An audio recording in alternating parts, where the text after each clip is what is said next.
The sky was burning over Varelia. Screams filled the air as the alien city crumbled beneath the firepower of the Droger. Tall glass towers cracked and fell.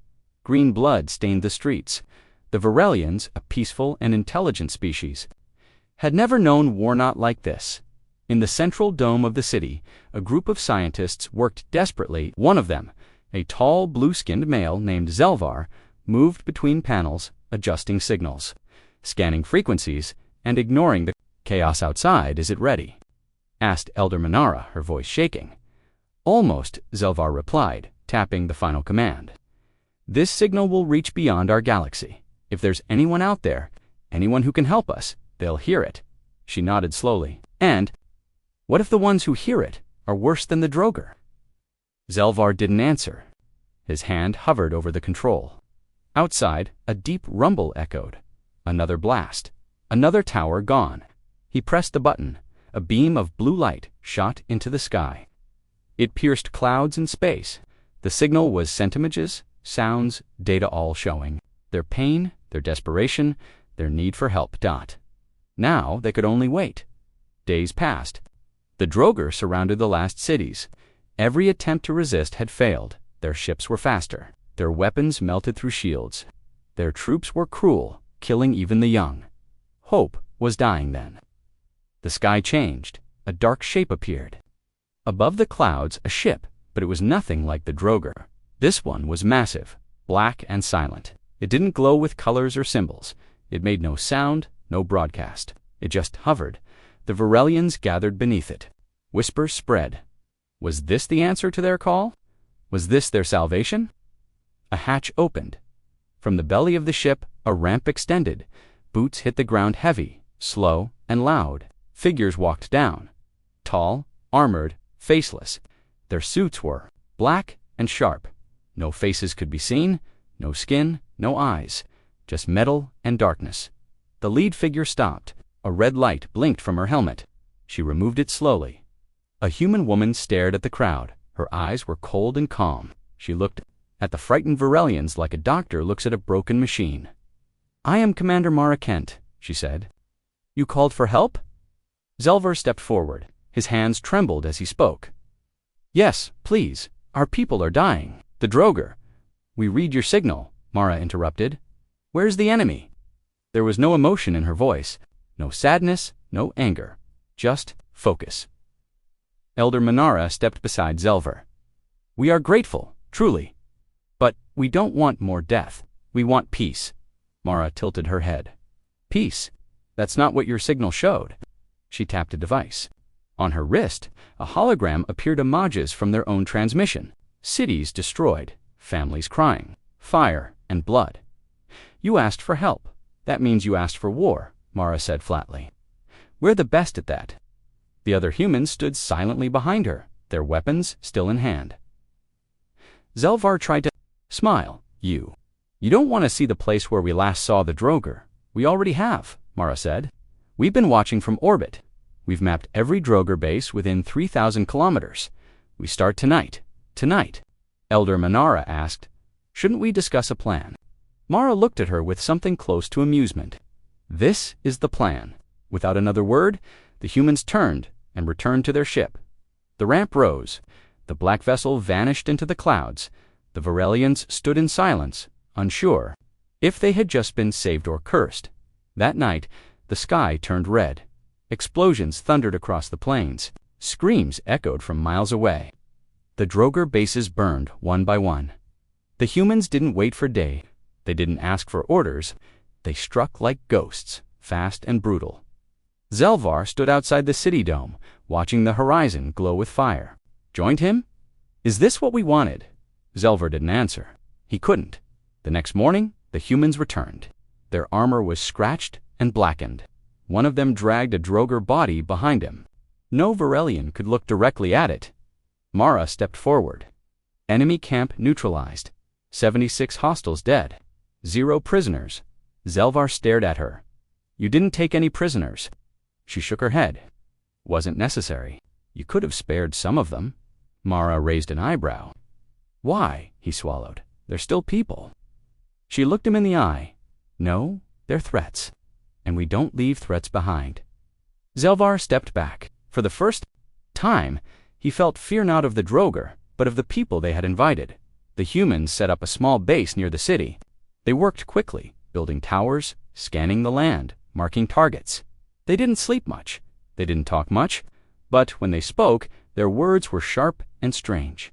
Did you see how they begged? One soldier laughed, dropped his weapon, and cried like a baby. Another added, "They're not warriors, they're prey." Zelvar listened in secret. Every word made him colder inside. One night, unable to sleep, he sneaked into the human ship. The doors weren't locked. No guards. They didn't fear anything. He found a room filled with screens and data. Earth, he saw storms that tore cities apart, animals with teeth longer than arms, wars that lasted centuries.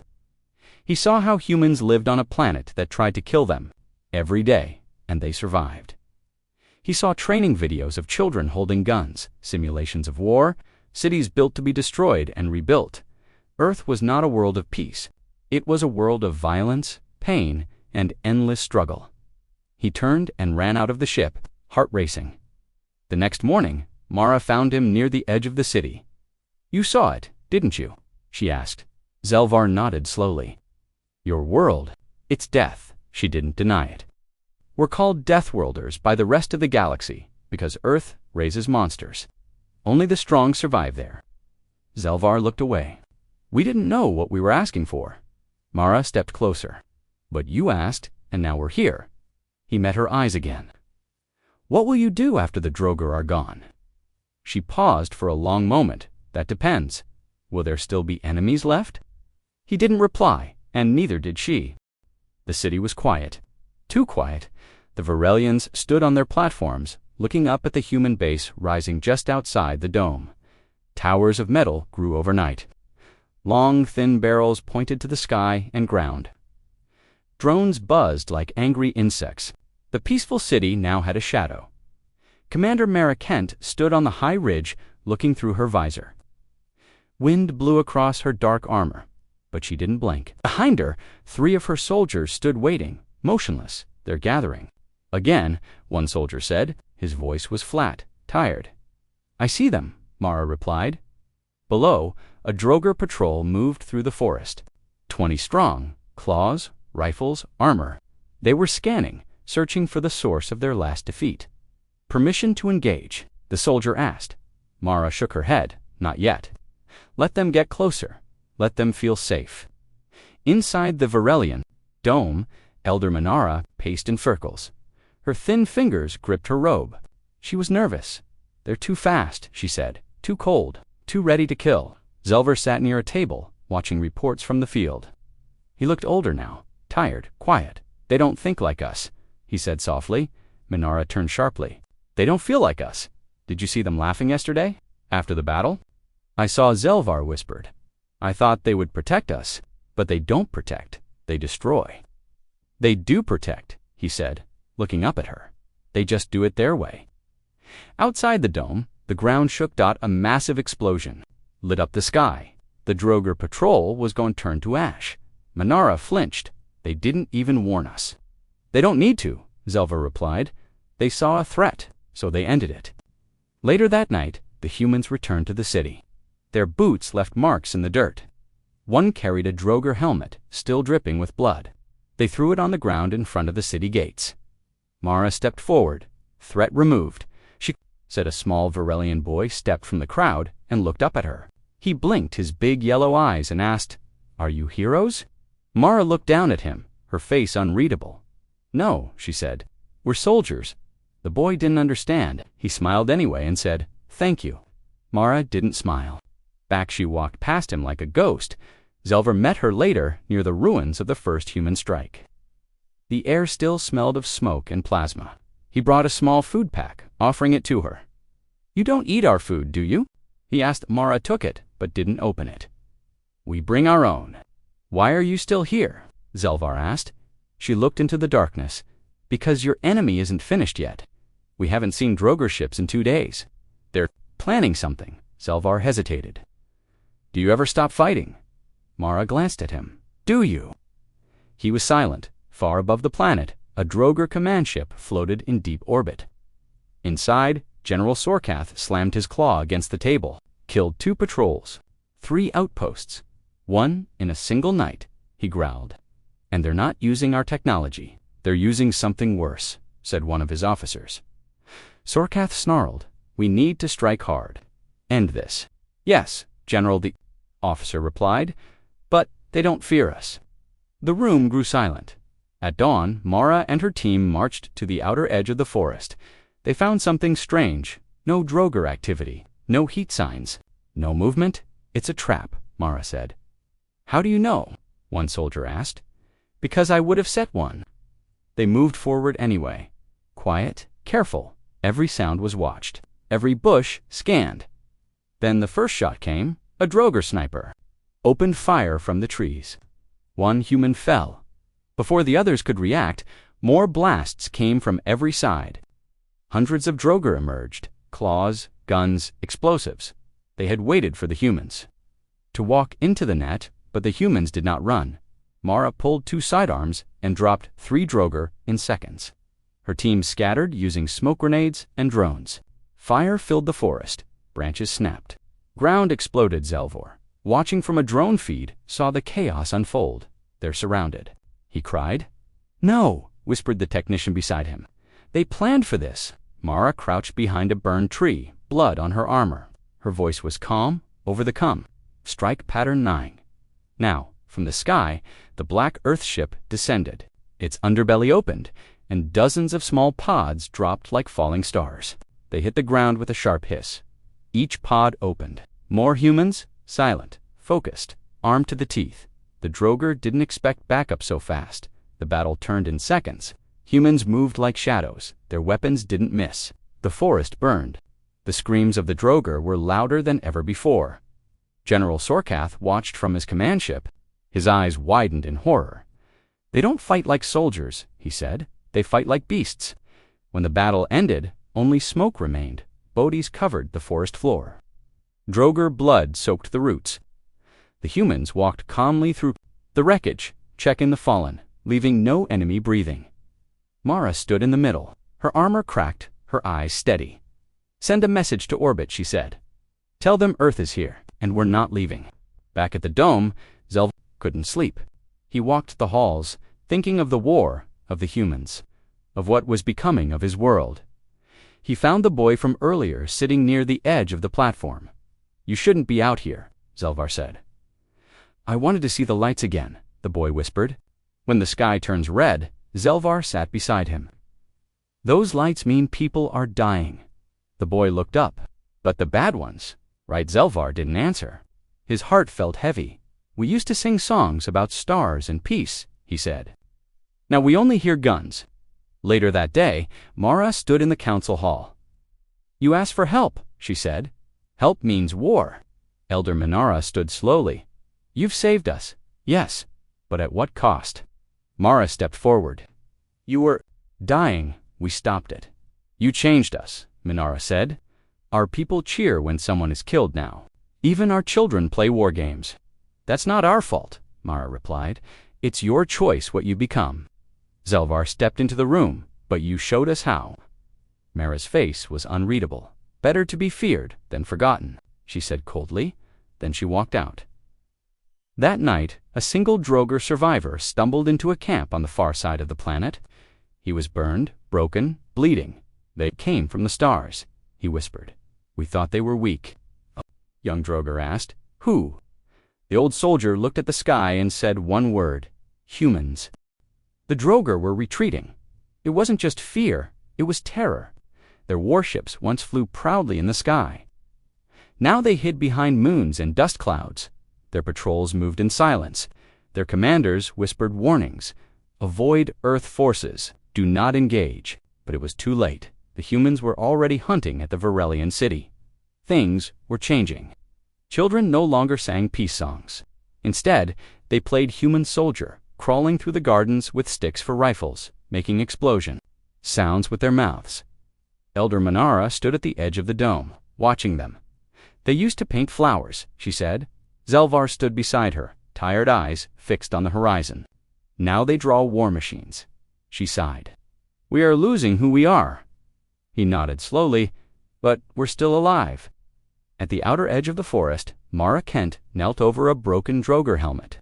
Her gloves touched the cracked metal. She studied it like a puzzle. "They're scattering," she said to her squad. "No pattern, no structure. That makes them harder to find, but easier to break."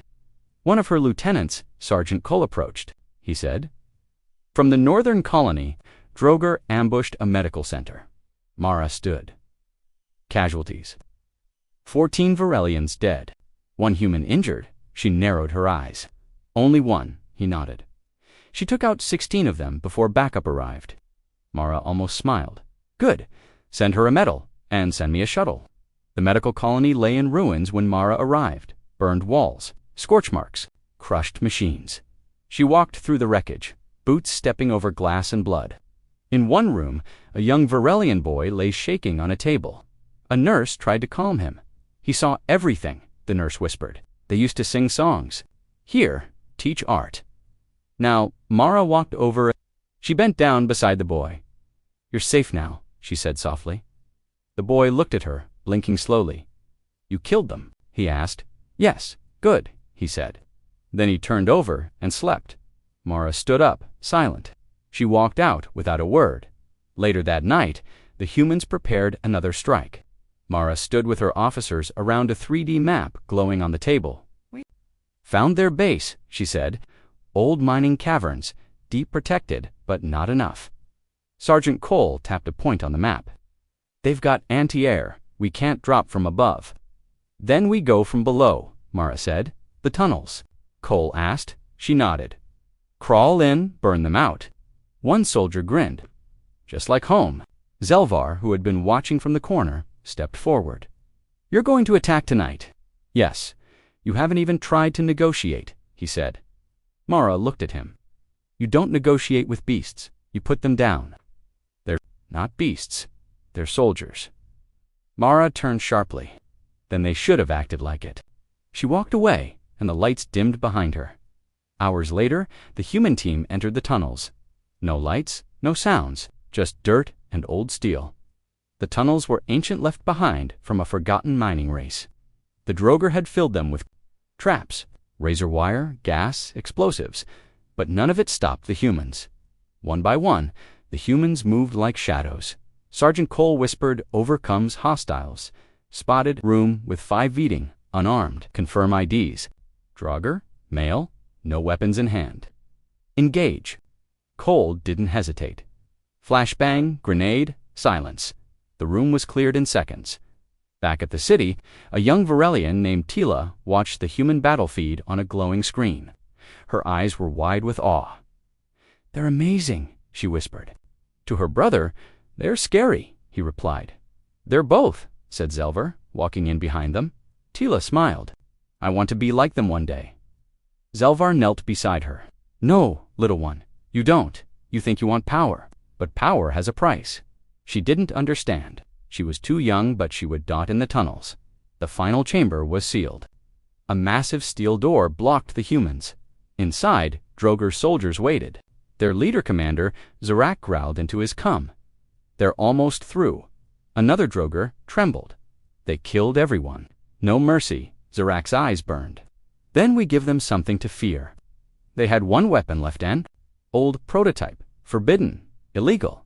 But they had no choice. They powered it up outside the door. Mara's squad placed charges. "Blow it," she said. The explosion rocked the tunnels. The humans charged in. Then something strange happened. A pulse, a wave of red light burst from the room. It knocked 2 humans off their feet. Their armor sparked. Their systems shut down. "It's an EMP," someone shouted. Then the Droger attacked it. It was the first time the humans were caught off guard. Blades, claws, smoke. One human was stabbed through the side. Another lost his helmet. For a moment, it looked like the Droger might win. But then Mara rose. Her armor sparked, smoking. But her eyes were full of fire. She pulled out her blade, not a gunablack, combat knife. She charged into the room alone. What followed was not a battle. It was a massacre. She moved through the Droger like a storm, cutting, slashing, moving faster than they could react. In 30 seconds, the chamber fell silent. Mara stood in the center, covered in blood. Breathing hard behind her, the other humans reactivated their systems and followed. Commander Zurak lay on the floor, bleeding. Mara knelt beside him. "You thought an old trick would save you," she asked. Zurak spat blood. "You're not soldiers, you're demons." Mara leaned close. "We were born on a planet that wants to kill us every day. You think you scare us?" She rose, turned. "Burn the chamber," she ordered. A second later, the entire Droger base was reduced to ash dot back on the surface. The city saw the fire rise again. Another explosion in the distance. Another victory. The Varelians cheered. But Zelvar did not. He stood in silence, watching the sky. Minara approached him. "Another Droger, base destroyed." He nodded. "You don't look happy." "We've won again," he said. "But I wonder what we're losing." She looked at the children playing with toy rifles. "I think I already know." Inside the human command ship, Mara sat in silence.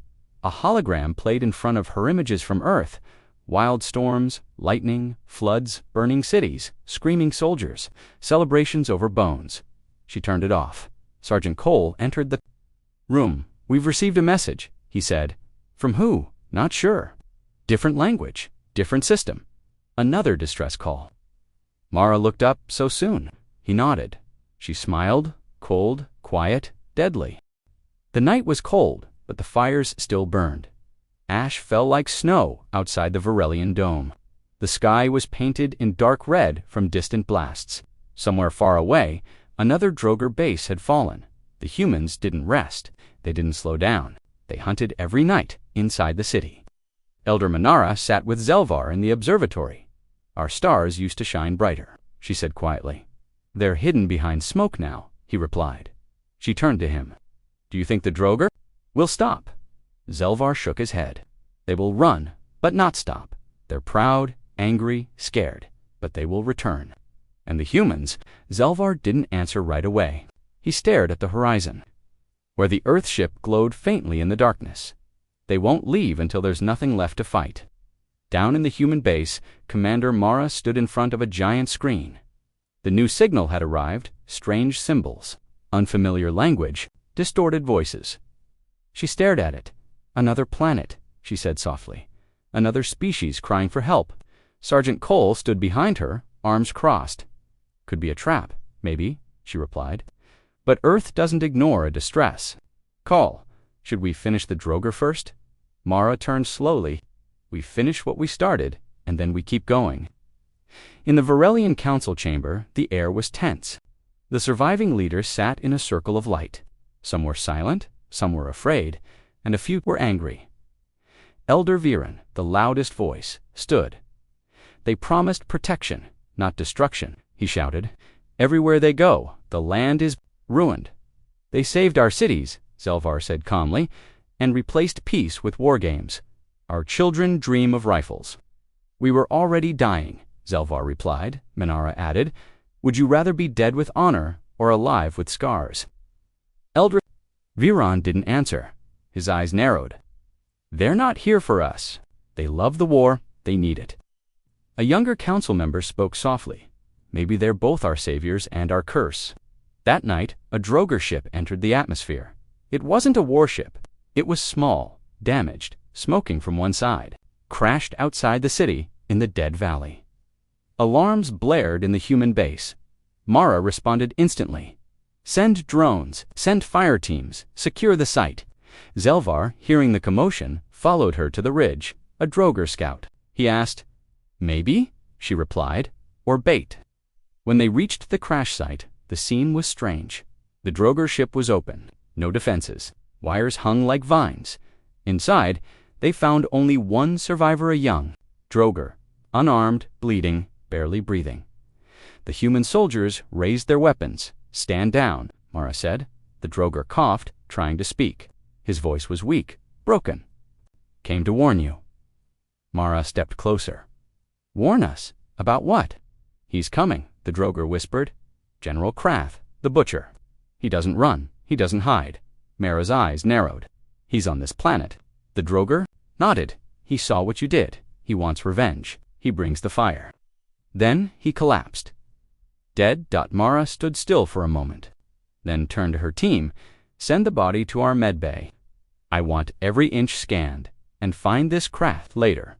In the human war room, red dots appeared on the map. Lots of them. The Droger weren't retreating, they were regrouping. They're forming a wall, Cole said, surrounding the western valley. And that's where the city is weakest, Mara said. Zelvar stared at the screen. They're coming back in full force. Mara nodded. Their real general has arrived. The next day, the Varelians felt it. The ground trembled. The air was thicker. Far away, fires burned in strange patterns. Droger war drums echoed through the hills. The fear returned. Children were kept indoors. Gates were sealed. Drones circled the sky non-stop. But the humans did not fear. They loaded weapons, cleaned armor, checked comms. They looked ready. They looked. Excited Mara stood outside the city gates, watching the sunrise. Zelvar approached her quietly. You're not worried? He asked. Worried? She repeated, This is what we trained for. Zelvar frowned. He's not like the others, this General Krath. He's different. So are we, Mara said. Do you feel anything? He asked. Sadness? Pity? She turned to him. I feel clarity. He shook his head. You were our hope. But now, you scare even our children. I didn't come here to be liked, she replied. I came here to win. That evening, the Droger army arrived. It was not a small force. Thousands of troops marched in armor. Tanks rolled across hills. Giant walking machines moved like beasts. And at the center, on a black chariot, stood General Krath. He was taller than the others. His armor was gold and bone. His eyes glowed like fire. He raised a blade in one hand, and the Droger roared. The sky turned red. The final battle had begun. From the Earthship missiles launched into the air. From the hills, human snipers fired the first shots. Drones dropped plasma mines into Droger paths. The war broke open like a storm. Mara moved through the chaos like a shadow. Her team followed. Each step calculated. Krath's army was strong, brutal, well-trained. But the humans were faster, smarter, meaner. Mara found herself face to face with a Droger tank. She didn't run. She climbed it, dropped a charge inside, walked away as it exploded behind her. In another field, Cole's unit ambushed a line of Droger walkers. The ground was littered with limbs in seconds. Zelvar watched from a drone feed, shaking. These aren't warriors, he whispered. They're predators. But then, everything changed. Krath entered the battlefield, and he came for Mara. There. Battle was like nothing the Varelians had ever seen. Steel against steel, fire against fire, blade against blade. Mara fought with cold focus.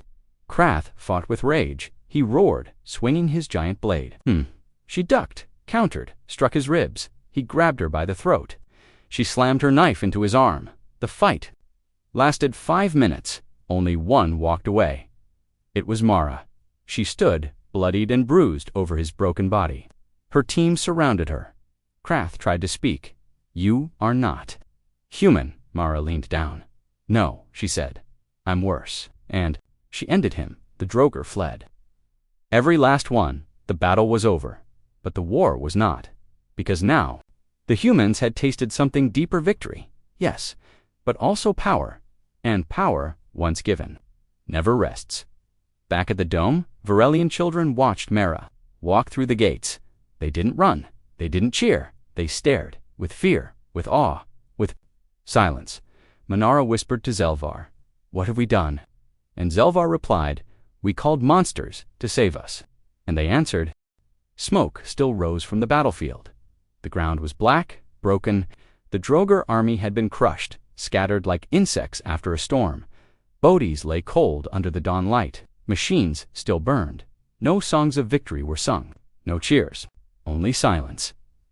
Commander Mara stood in the middle of it all, staring at the horizon. Sergeant Cole approached slowly. His armor was cracked, his face bloody. We won, he said. Mara didn't answer. Cole added, Krath is dead. The last Droger general. Their war is finished. Mara finally spoke. No, it's not finished. It's just quiet. Inside the Varelian Dome people were not celebrating. They were watching the humans, their cold faces, their sharp eyes. The way they moved through rubble like they belonged. Their elder Minara sat with the council, her voice quiet but firm. "We must speak to the humans," she said. "Something has changed."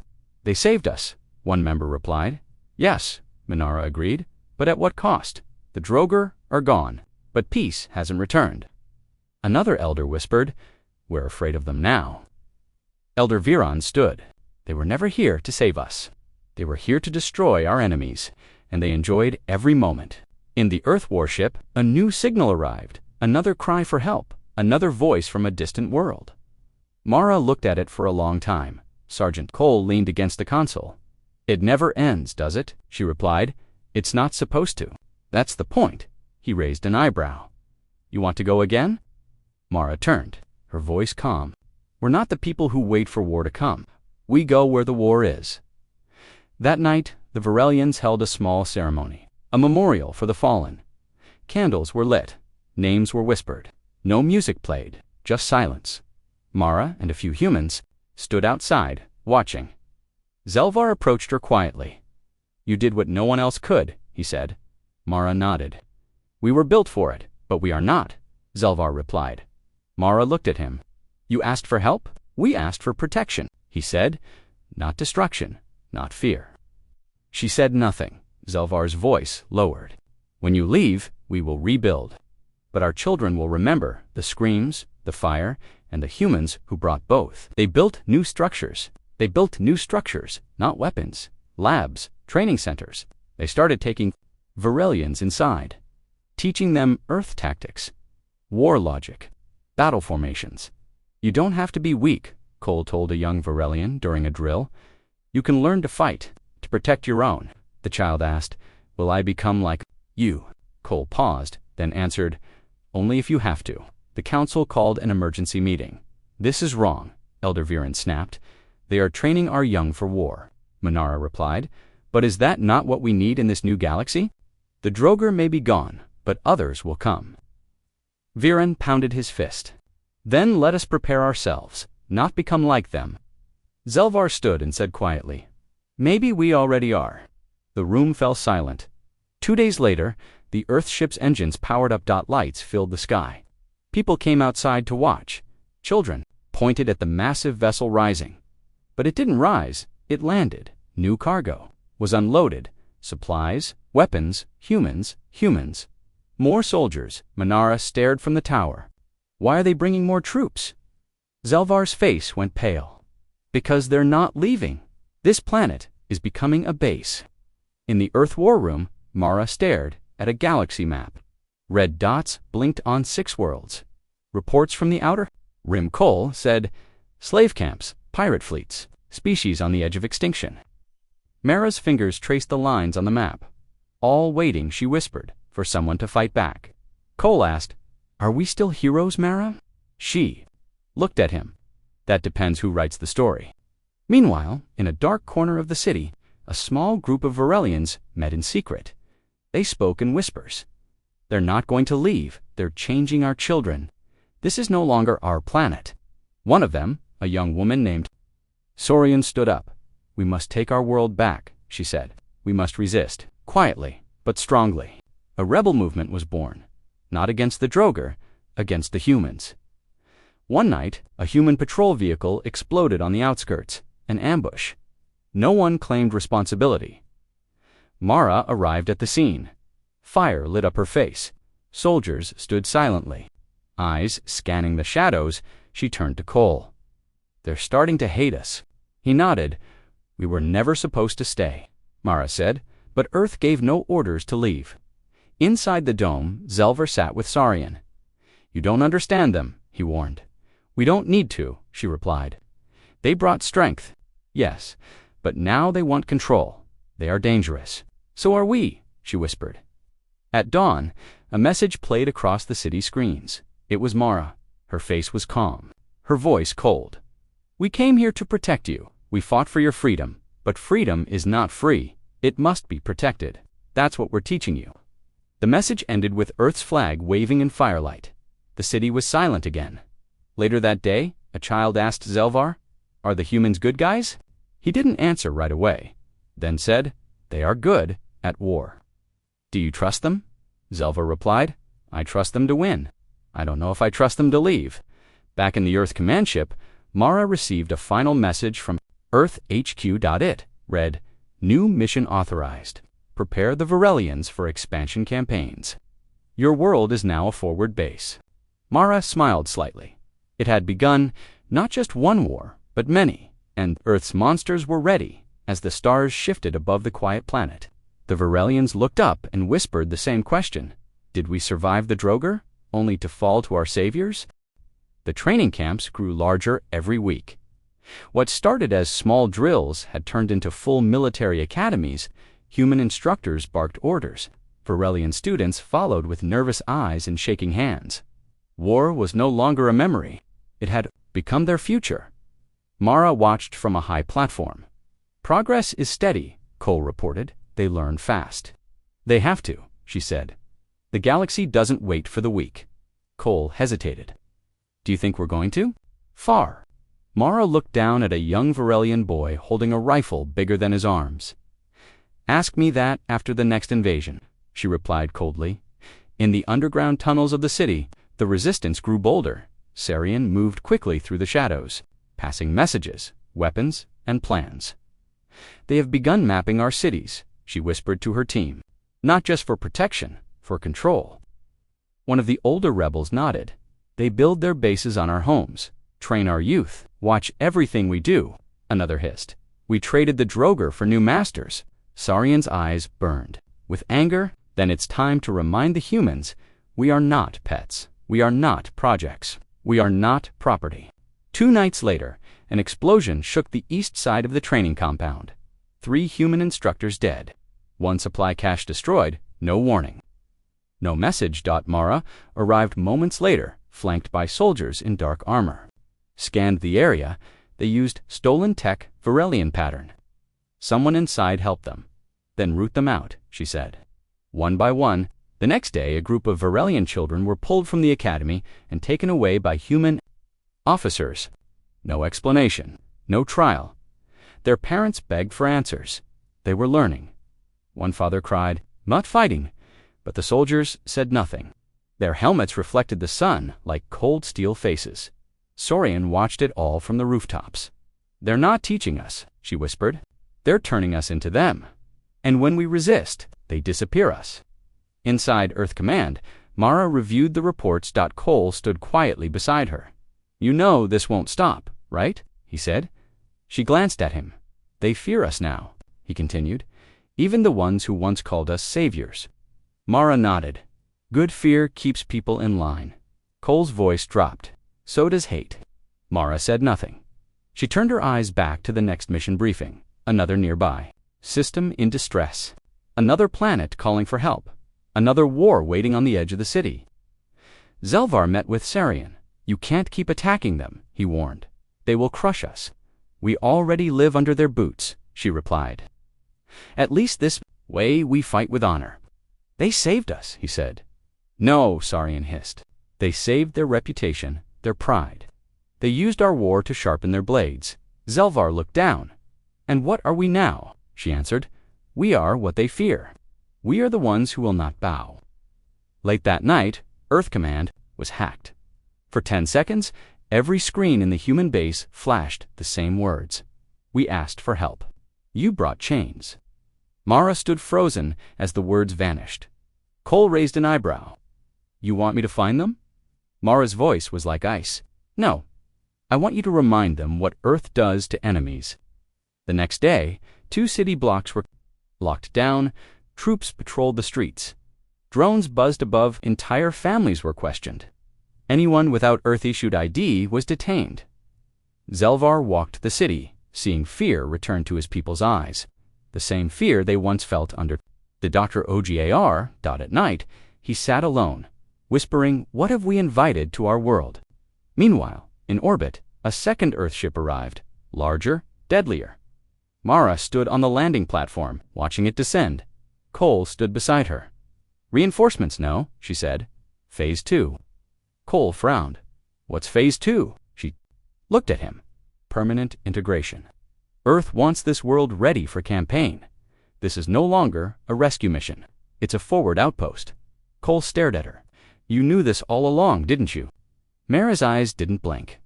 Orders are orders, and Earth's war never ends. In the forests outside the city, the Resistance prepared something new. A virus, not a disease, a data virus, meant to infect human drones, blind their cameras, shut down their defense grid. Surian stood over the device. We strike tomorrow night, she said. If this works, their eyes go dark, and for once, we'll see them run. Her second-in-command asked, what if it fails? Surian smiled. Sadly, then we die free. The next night, the plan was set in motion. Drones buzzed quietly in the sky. Resistance fighters moved through the trees, fast and silent. Surian held the activation key in her hand. One chance, she whispered. She pressed it for 10 seconds. Nothing then. All across the city, the drones fell, one by one, like dead birds from the sky. Lights flickered inside human barracks. Alarm sirens failed to sound. Surian breathed out. We did it. But then, the sky lit up with red warning flares. Mara stood in front of a massive screen. Cole stared at the shutdown systems. How did they get past our firewall, he asked. Mara didn't answer. Her eyes were locked on one blinking dot. The source of the virus. Send the gunships, she said. Now, in the forest, Resistance fighters started cheering Dot until they heard the engines. Dark shapes fell from the sky. Gunships, Earth's beasts, had found them. Within minutes, fire tore through. The trees, explosions, screams, smoke. Surian ran through the flames, carrying a wounded comrade. We're not ready. Someone yelled. No, she whispered, but neither are they. Back in the city, Zelvar watched the sky turn orange again. Another fire. Another battle. He turned to the nearest human patrol. I want to speak to Commander Mara. The soldier replied, She's busy. Zelvar's voice was firm. Tell her, if she does not stop this now, there will be nothing left to rule. Later that night, Mara returned from the battlefield. Blood stained her boots. Cole sat quietly by the edge. Of the command room, how many? He asked. Enough, she replied, to send a message. Cole didn't move. Mara added, We warned them. They chose war. Cole looked up. No, we chose war long before they did. She turned away. Outside, the forest still burned, and somewhere in the smoke, Surian survived. She would not stop, because monsters only understand pain. The forest still burned. Ash fell like snow. Black trees stood like broken bones. Bodies, both human and Varelian, lay scattered across the ground. The silence was worse than the screams. It was the silence of something unfinished. Surian limped. Through the smoke, blood running down her arm. Beside her, 2 of her fighters carried the wounded. We lost half our people, one whispered. No, Surian said through clenched teeth. We lost half our fear. They had struck Earth's monsters and survived. That alone was a victory in Earth Command. Mara stared at the Holodash map. The resistance was growing, faster than expected. They're learning, she muttered. Cole stood behind her, arms crossed. Or remembering who they were before we came. Mara turned to him. This isn't a charity mission. Earth didn't send us here to play peacekeepers. No, Cole said coldly. They sent us here to shape the next front line. She didn't argue. That much had always been true. And now the Varelians were starting to understand it too. In the hidden caves beneath the city, Surian met with old leaders, former scientists, teachers, and even priests. They all listened quietly as she laid out her plan. They sent more soldiers last week, she said. More weapons, but we don't fight them with numbers. We fight with truth. Truth won't stop their bullets, one of them said. No, Surian replied, but it will stop the people from accepting this invasion. She pulled a small disc from her coat. Earth has secrets, and we're going to show the world every one of them. The disc contains something powerful, a message, a full recording from Earth Command, Mara's private briefing. Her words were sharp and cold. This world is not a rescue zone. It is Earth's next base. Strip it, train it, use it. Surian played the recording again and again.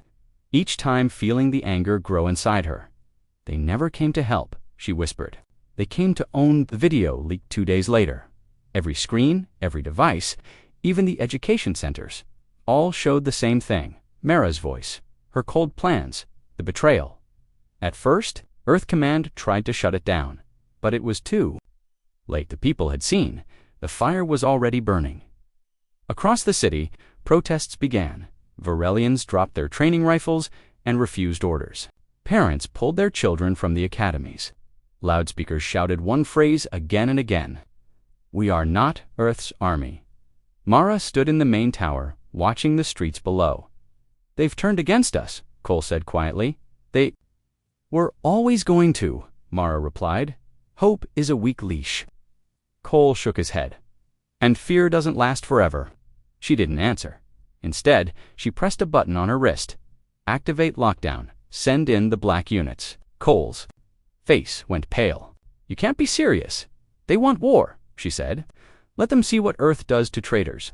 The black units were not like the others. They didn't train. Varelians, they didn't speak. They didn't feel. They were machines, inhuman. Skin elite killers with no mercy. When they entered the streets, the air changed. Shadows moved without sound. One by one, protest leaders disappeared. Teachers who spoke out were taken in the night. Screens went dark. Hope dimmed, but not completely. Moved faster now. Underground tunnels, hidden messages, secret meetings in ruined libraries, and she was no longer alone. People who once feared her now followed her. Zelvar returned to. "They took my brother," he said, voice shaking. He was 12. Saurian placed a hand on his shoulder. "Then, help us build a world where they can't take anyone else." The next plan was bold. They would not just strike a supply depot or cut wires. They would take over a broadcast tower, not to destroy it, but to speak a message to the whole galaxy, too. Remind everyone watching that Earth was not the hero it claimed to be. The attack began at night, a quiet climb, a few guards silenced. Then, inside the tower, Saurian connected her voice to the stars. Her face appeared on every major screen, even on human ships orbiting above. Spoke simply: "We begged for help, but Earth brought us war. We asked for peace, they brought weapons. We opened our world. They planted flags. We are not rebels. We are not terrorists. We are what you become when the monsters wear human skin." Then she paused and stared into the camera. "If you're out there, if you hear us, don't ask Earth for help, because what they give is always a cage." The message spread not just on their world, but across others. Other planets who had received Earth's aid began to ask questions. Doubts spread through Earth's allies, and that was the one thing Earth feared more than war: losing control back in the tower. As Saurian escaped through a hidden shaft, explosions rocked the ground. Black units had arrived. The tower was burning, but the message had already gone. Smiled as she ran through the darkness. "They can't silence all of us," she whispered. "Not anymore." In Earth Command, Mara's rage was cold and deadly. "They've made us look like tyrants." Cole stood beside her. "Then maybe we are." She looked at him. "You're either with me, Cole, or with them." Didn't answer, but his eyes spoke louder than words. That night, Cole walked alone. He passed the empty training grounds, the broken statues, the scattered helmets, and he thought of Earth. Not the Earth in flags and speeches, but the real one, the one that conquered by offering help and turned friends into soldiers. He sat on a bench and looked up at the stars.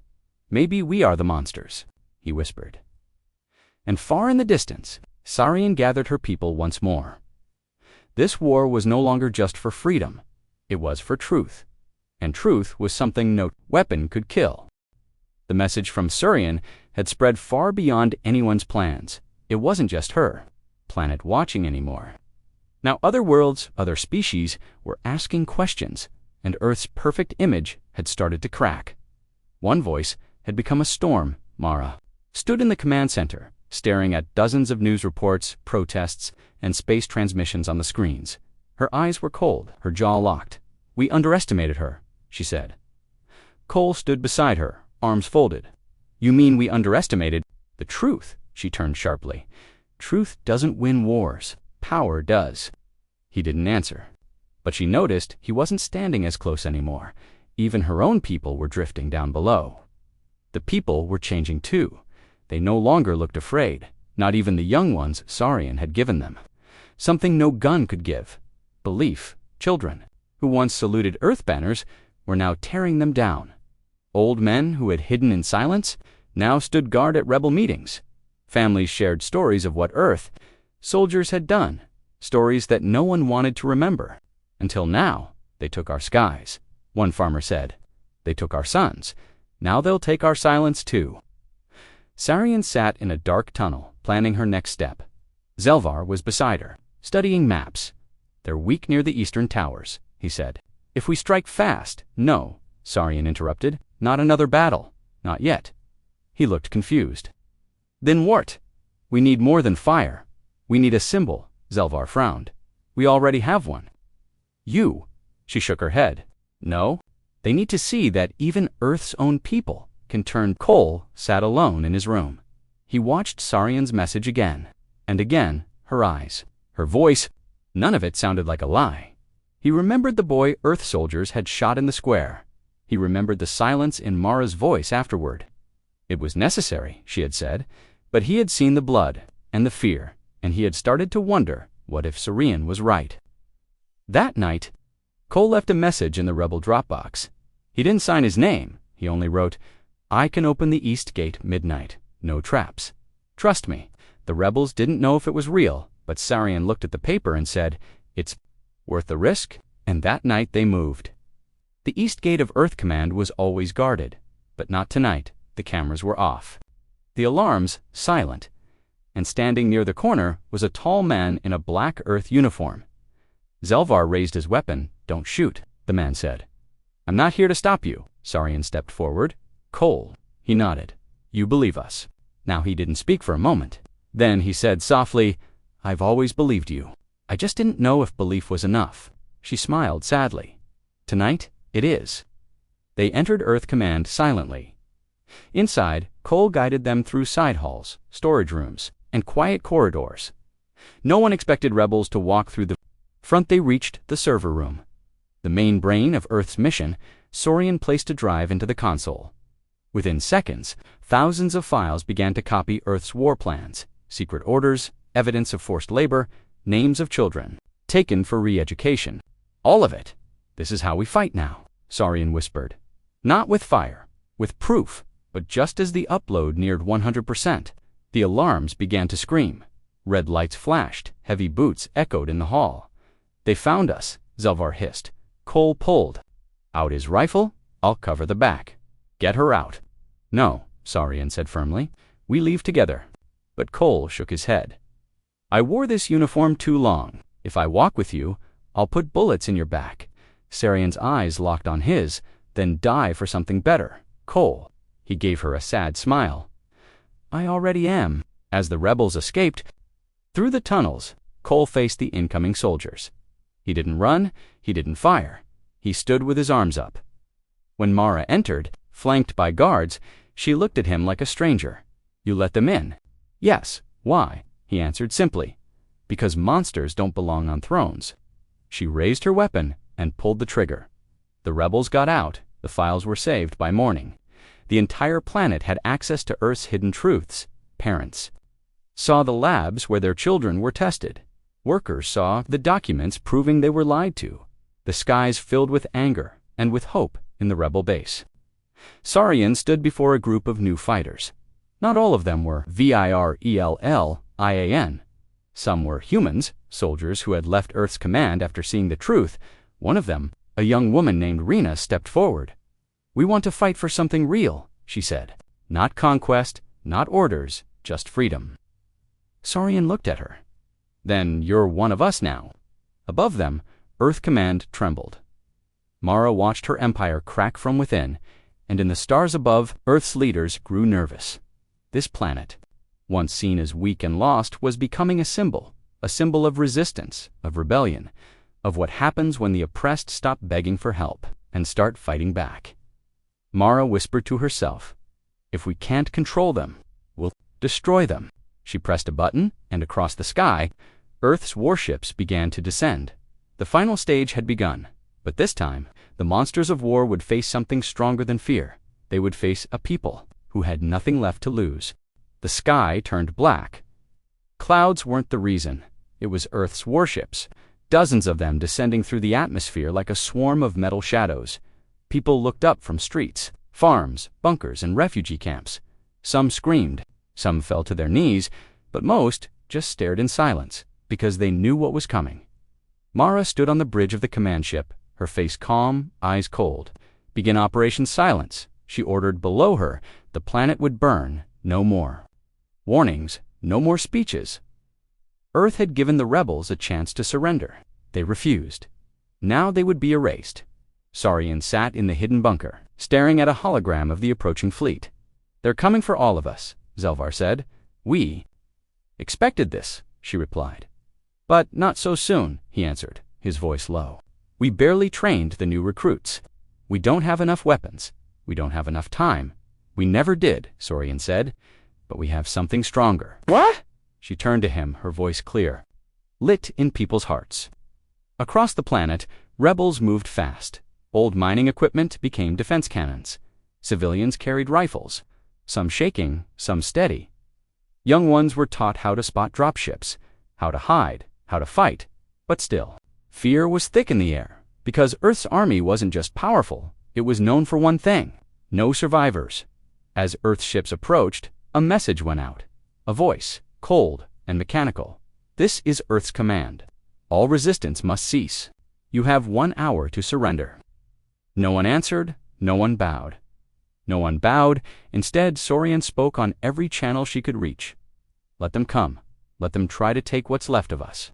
We are not just a broken planet. We are the fire they tried to bury, and fire does not obey."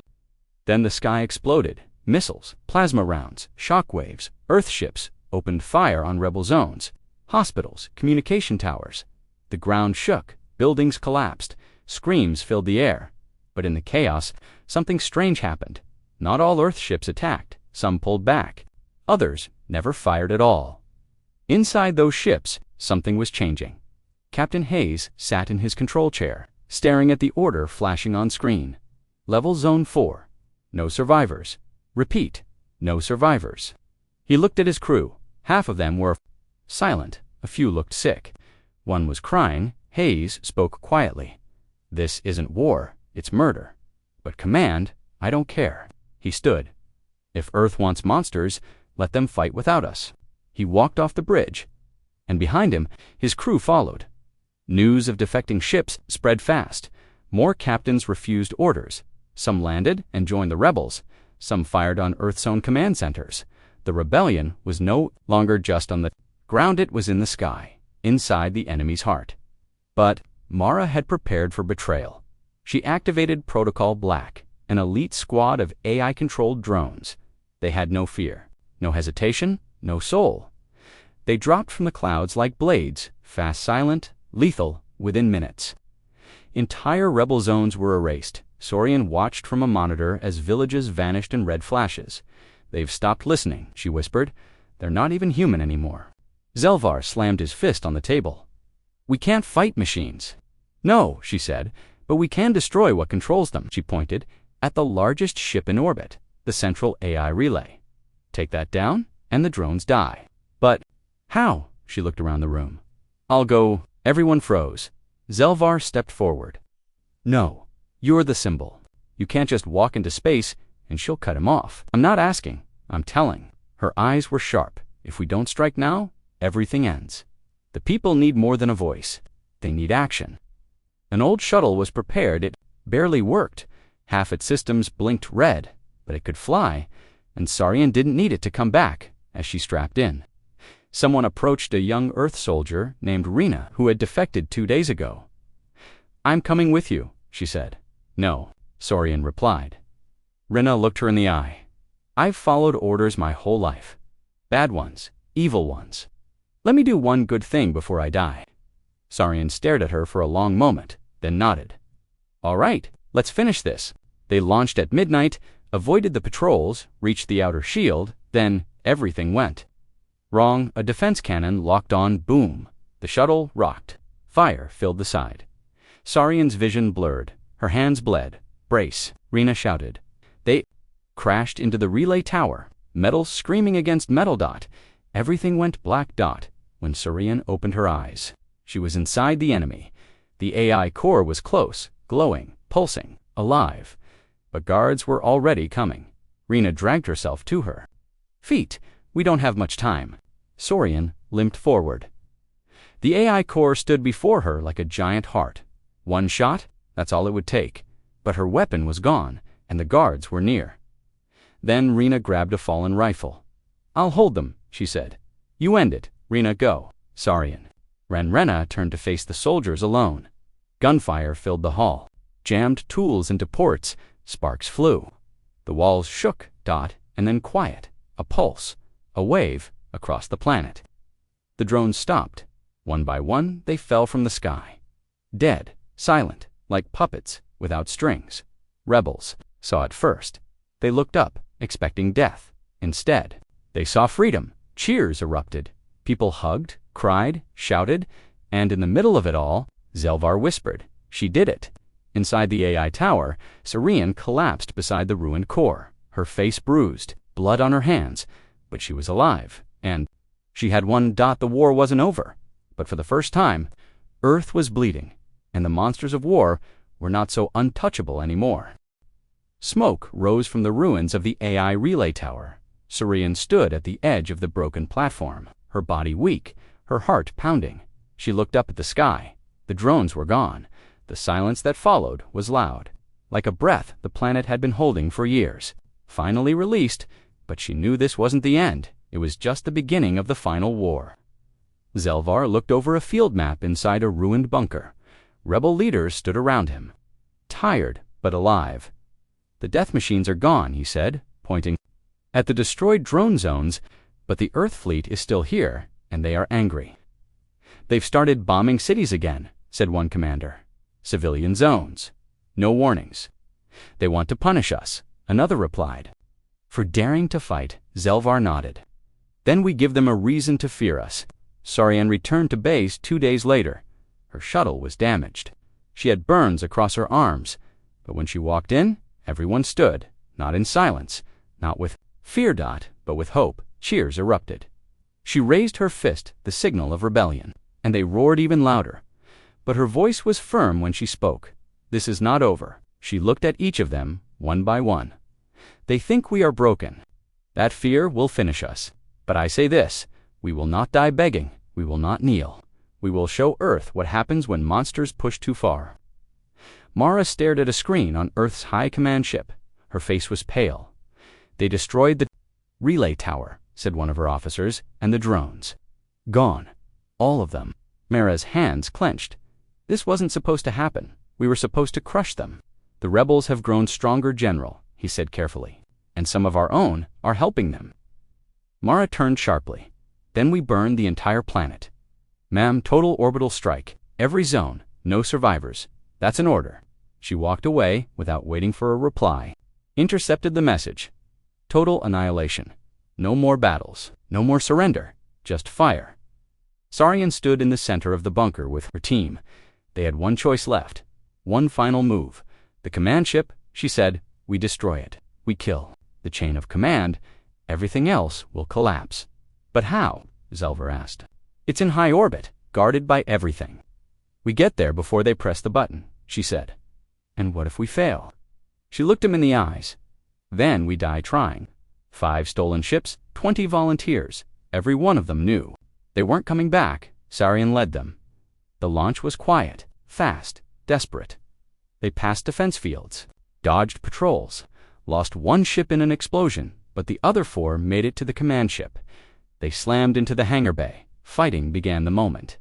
The doors opened. Earth soldiers fired plasma rounds. Rebels moved like shadows. Screams echoed. Down the halls, blood painted the floors. Saurian reached the command center. Mara was waiting.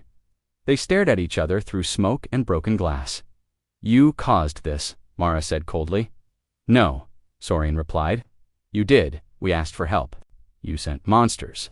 We gave you order," Mara snapped. "You gave us chains."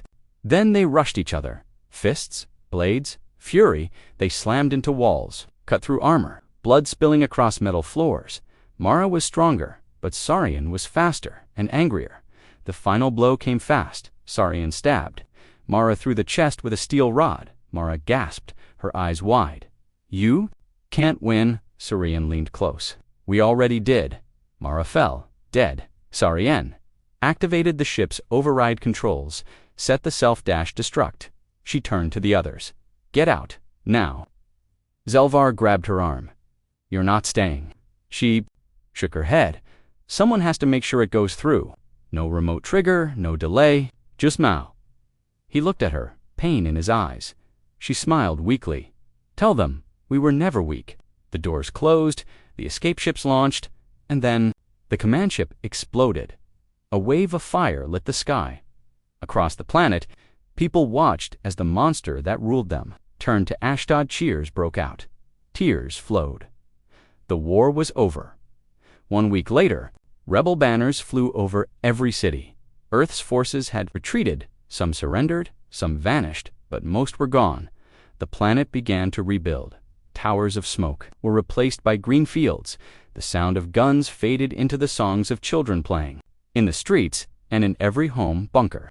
And story passed between survivors. One name remained. Sari, and the girl who stood staring at the stars. A small metal marker stood beside him. Sarl End, daughter of Firebreaker of Chains. He placed a hand on the cold stone. "Rest now," he whispered. "You gave us tomorrow." He turned and walked down the hill. Behind him, a new sun rose, and a free world was born. The end.